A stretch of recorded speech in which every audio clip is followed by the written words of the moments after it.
최근에 졸속으로 만들어진 환경부 4대강 조사평가 기획위원회에서 지난 22일 금강 세종보와 영산강 죽산보를 해체한다는 발표를 했습니다.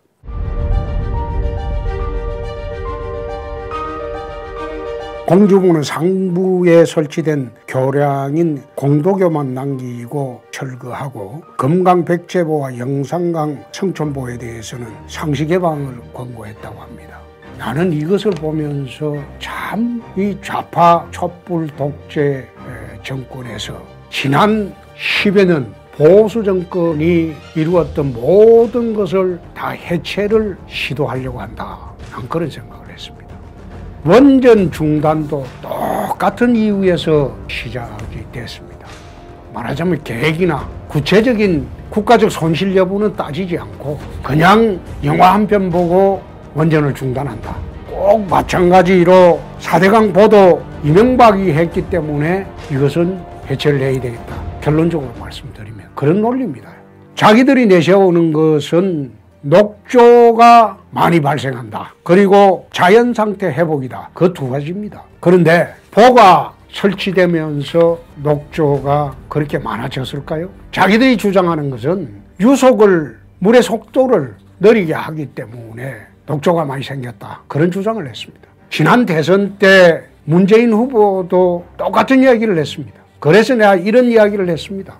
소양강 댐이 갇혀있는 일수가 232일이다. 232일 동안 물이 고여있다. 그런데 소양강 댐에는 녹조가 없다. 왜 녹조가 없느냐? 녹조의 발생 원인은 생활하수나 축산폐수에 들어있는 질소와 인이 고온다습한 수온과 만날 때 녹조가 생기는 겁니다. 소양강 댐은 상류에 생활하수나 축산폐수가 들어올 자리가 없습니다. 그러나 낙동강이나 영산강, 금강 이런 4대강에는 상류에 또는 지천을 통해서 많은 생활하수와 축산폐수가 들어옵니다. 그것이 한여름 더운 기후와 만날 때 녹조가 발생합니다. 또 보로 인해서 수량이 풍부해지면 자연정화 기능이 풍부해지기 때문에 오히려 수질이 좋아집니다. 또 보로 인해서 매년 수십조에 이르는 홍수 피해나 가뭄 피해, 한해 피해가 엄청나게 절약이 됐습니다. 홍수 때마다 4대강 주변에 물에 잠기고 홍수로 인한 이재민이 얼마나 많이 발생을 했습니까? 보설치하고 난 뒤 이런 게 없어졌어요. 가뭄이 없어졌어요. 특히 주민들 의견을 들어보면 2015년 이후에 보령 대천 지역은 극심한 가뭄이 있었는데 공주보 물을 도수로로 넘겨서 가뭄을 극복한 일도 있고, 제가 경남지사 시절에 경남의 가뭄을 보에 가두던 물로 극복을 한 일이 있습니다. 미시시피 강은 보가 43개나 있습니다. 영국의 템즈강도 보가 45개나 있습니다. 그런데 환경 선진국인 미국이나 영국이 이 보 철거하자는 말을 한 일이 있습니까? 유일하게 이야기하는 자연상태 회복이라는 것은 물고기입니다. 그러나 우리나라 보에는 전부 어도가 설치되어 있습니다. 자연상태 회복이란 말도 통하지 않죠. 결국 이 사람들이 하고 있는 것은 지난 보수 정권, 특히 이명박 정권 때 했던 가뭄과 홍수 방지를 위한 보설치를 적폐로 몰아서 MB가 했던 모든 일은 잘못된 것이다.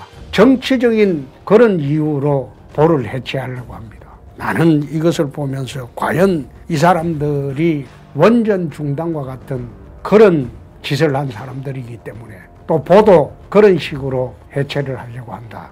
참 딱합니다. 이제 2년도 안 남았습니다. 마지막 1년이야 내려오기 바쁠 거고, 2년도 안 남은 정권이 국가 100년 대계 대규모 한해나 홍수 방지 사업을 해체를 하려고 시도하는 것, 이것은 원전 해체와 버금가는 국가 파괴 행위라는 것을 명심을 해야 됩니다. 앞으로 지켜보겠습니다. 국가 파괴 행위가 계속될지 여부를 국민 여러분들과 함께 지켜보겠습니다. 제가 수차례 지적한 것처럼 5.18 유공자 명단은 이제 공개가 되어야 합니다.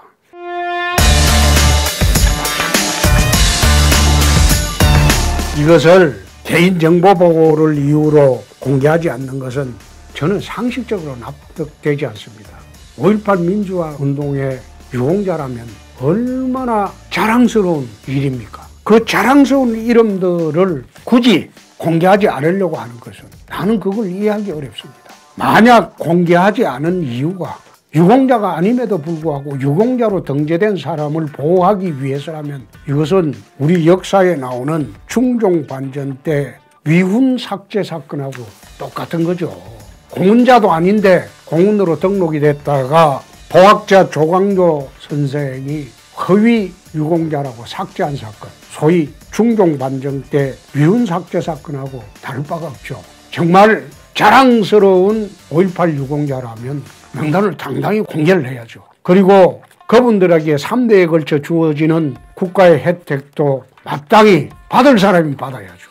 5.18 당시에 초등학교, 중학교 다니는 사람이 유공자였다고 한다면 국민이 납득을 하겠습니까? 또 그러한 사람이 3대에 걸쳐서 국가로부터 혜택을 받는다면 그 납득을 하겠습니까? 나는 이게 이해가 안 된다. 그런 생각을 합니다. 또 최근에 와서 5.18 왜곡 처벌법이라고 민주당하고 일부 야당에서 공동 발의한다고 합니다.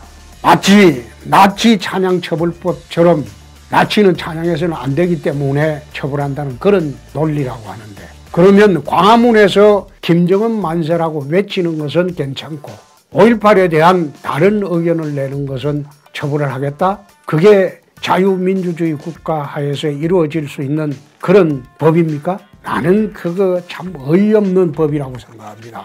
현행법의 테두리 내에서 명예훼손이라든지 모욕이라든지 얼마든지 처벌이 가능한데 특별법으로 말하자면 광주 5.18에 대해서는 일체 다른 의견을 제시하지 마라. 그런 식으로 법을 만든다는 것. 이거 자유민주주의 국가에서 있을 수 있는 일입니까? 지난번에 내가 한번 이야기를 했습니다. 광우병 사태 때 얼마나 많은 거짓이 난무했습니까? 천안함 사태 때 얼마나 많은 거짓이 난무했습니까? 그럼에도 불구하고 그걸 처벌한 전례가 없는 것으로 나는 기억을 합니다. 그게 자유민주주의의 성숙함입니다. 지금 5.18 민주화운동 진상규명을 위한 특별법을 보면 광주 민주화운동 당시에 전부 재조사를 쭉 하도록 해놓고 6번째 5.18 민주화운동 당시 북한군 개입 여부 및 북한군 침투 조작 사건, 이것도 조사하라고 해놨는데 이걸 또 반대 의견을 이야기한다고 의원 3명을 제명하겠다고 합니다. 또 7번째 보면 진상규명조사위원회가 이 법 목적 달성을 위하여서 진상규명이 필요하다고 인정한 사건, 이 모든 것을 조사할 수 있다고 해놨는데 이 7항에 의해서 이제 명단 공개를 할 수 있습니다. 명단 공개를 꼭 해가지고 5.18 민주화운동이 거기에 허위 유공자가 있는지 여부도 밝혀내야 할 것이고, 또 광주시장이 위원장이 돼서 선정하는 그 절차도 국가보훈처장이 위원장이 돼서 공정하게 처리를 할 수 있도록 다시 한번 촉구합니다. 거듭 말씀드리지만 일부 거구단체에서 저를 5.18 유공자라고 계속 주장하는 것도 이젠 그만하십시오. 나하고는 아무런 상관도 없는 법이고 지난번 95년도 이 법을 만들 때 나는 정치판에 들어가지도 않았습니다. 그러니까 더 이상 이 문제를 가지고 저를 음해하지 말도록 다시 한번 부탁 말씀드립니다. 며칠 전에 방송통신위원회에서 2019년도 업무계획을 발표하면서 구글, 페이스북 같은 글로벌 인터넷 기업의 개인정보 침해, 불법 행위를 제재한다는 내용으로 발표를 한 일이 있습니다.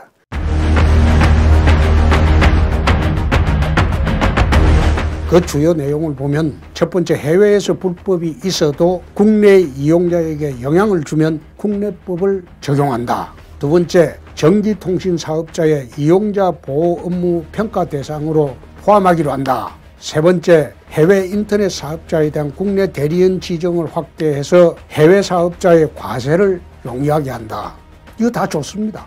다 좋은데, 네 번째, 방통위 시정명령을 3회 어길 경우에 임시 중지명령을 발동할 수 있다. 이런 내용도 들어가 있어요. 또 2018년 12월부터 구글 코리아에 대한 세무조사에 착수를 했습니다. 이것은 2018년 10월 15일 민주당 의원들이 구글 코리아 항의 방문한 거하고는 나는 무관하지 않다고 봅니다. 5.18 관련 가짜뉴스 소지가 있는 104개 콘텐츠 삭제 요구를 했을 때 구글 코리아에서 자체 가이드라인 위반이 없기 때문에 콘텐츠 삭제할 수 없다 이렇게 거부를 하니까 그 다음에 세무조사 가고 이런 조치가 나온 것으로 알고 있습니다.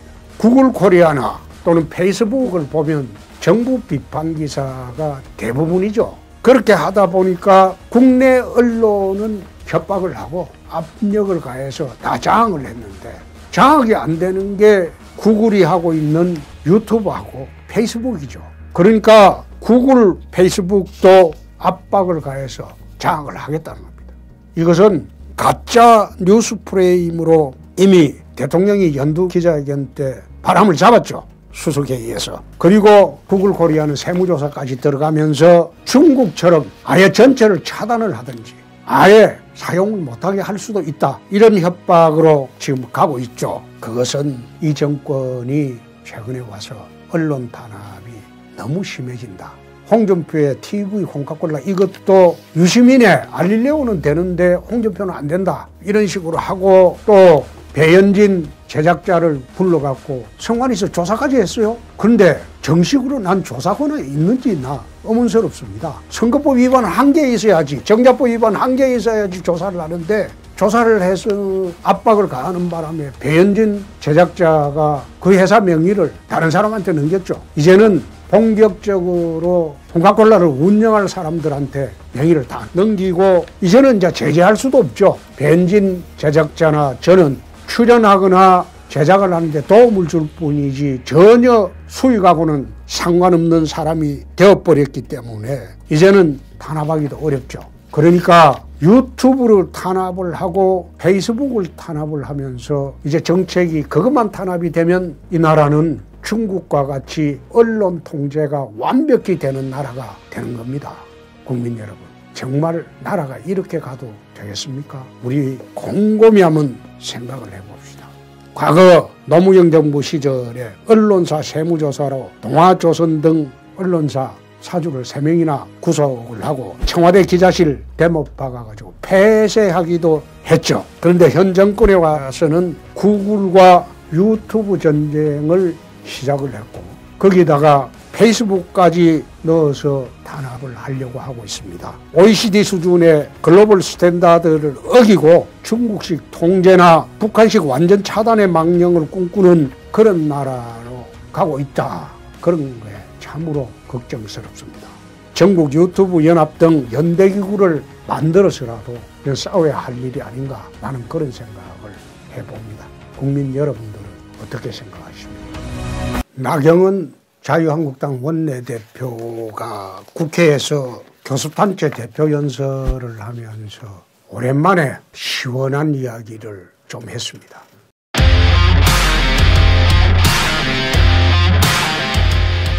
국외 파탄에 대해서도 이야기했고 민생 파탄에 대해서도 이야기했고 그리고 앞으로 이 정권이 나아갈 방향에 대해서도 정확한 지적을 했습니다. 품위 있게 지적을 했죠. 그런데 문제는 여기에 대한 민주당의 반응입니다.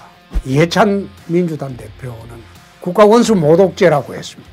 원래 그 죄는 박정희 대통령 시절에 국내 언론을 탄압하기 위해서 이 죄를 만들었습니다. 형법에 만들었죠. 외신을 이용한 국내 언론을 또는 국내 야당의 입을 막기 위해서 이 죄를 만들었어요. 그런데 88년도 이 죄가 폐지가 됐어요. 그런데 느닷없이 이해찬 대표가 국가원수 모독죄를 들고 나오는 건 나는 참 뜬금없다.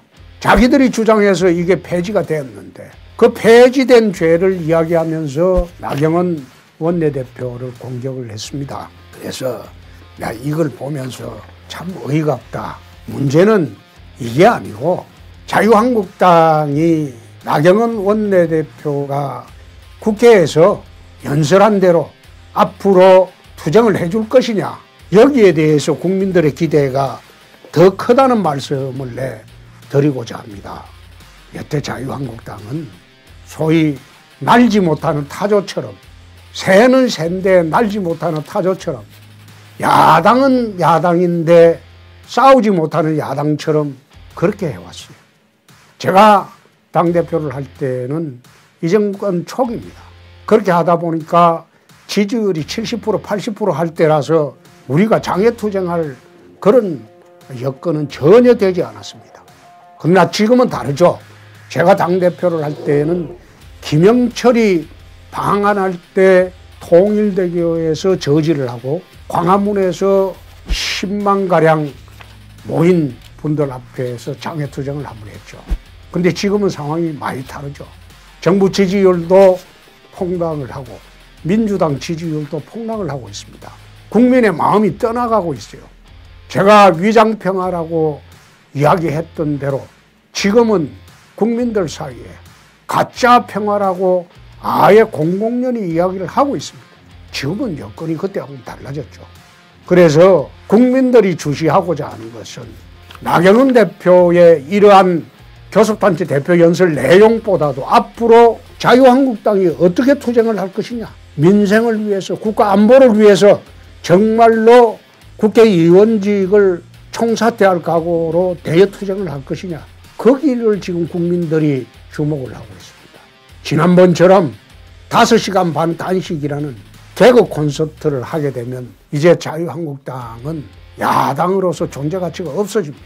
이번에는 교섭단체 대표 연설을 한 대로 정말로 국회에서 국회의원 배지를 걸고 상임위 투쟁을 하고 국회에서 또 투쟁을 하고 안 되면 거리로 나가서 국민들과 함께 대정부 투쟁을 해야 할 때다. 나는 그런 생각을 합니다. 그야말로 공수표가 되지 않도록 나경원 원내대표가 모처럼 국민들 마음을 시원스럽게 해준 이 연설문대로 자유한국당이 대정부 투쟁을 해 주시기 바랍니다. 특히 요즘 선거법 협상을 두고 패스트트랙을 한다고 합니다. 자유한국당을 얼마나 얕보고 깔봤으면 그런 주장을 하겠습니까? 선거법은요, 여야가 합의가 없으면 절대 통과 안 되는 법입니다. 그것은 게임의 룰에 관한 문제이기 때문입니다. 헌법보다도 개정하기가 더 어려운 것이 선거법입니다. 협상이 돼야 됩니다. 지난번에 국회의원 정수에 관해서 제가 200명으로 제한하고 전부 지역구로 하자, 비례대표 없애자, 그렇게 주장한 것과 같이 이번에는 270명으로 10% 줄이고 거기다가 비례대표를 없애자, 한국당에서 이렇게 주장을 했습니다. 그 주장이 꼭 관철될 수 있도록 부탁 말씀드립니다. 거기에 덧붙여서 국회의원이 누리는 불체포특권, 면책특권도 이제 없애겠다, 이런 약속을 자유한국당에서 하게 된다면 국민들의 적극적인 지지를 받을 것으로 저는 생각합니다. 제대로 된 투쟁, 정말로 야당이 있어서 국민들이 행복하다, 이렇게 할 수 있도록 이번에는 제대로 된 투쟁을 황교안 대표와 나경원 원내대표께서 꼭 해 주실 것을 부탁 말씀드립니다.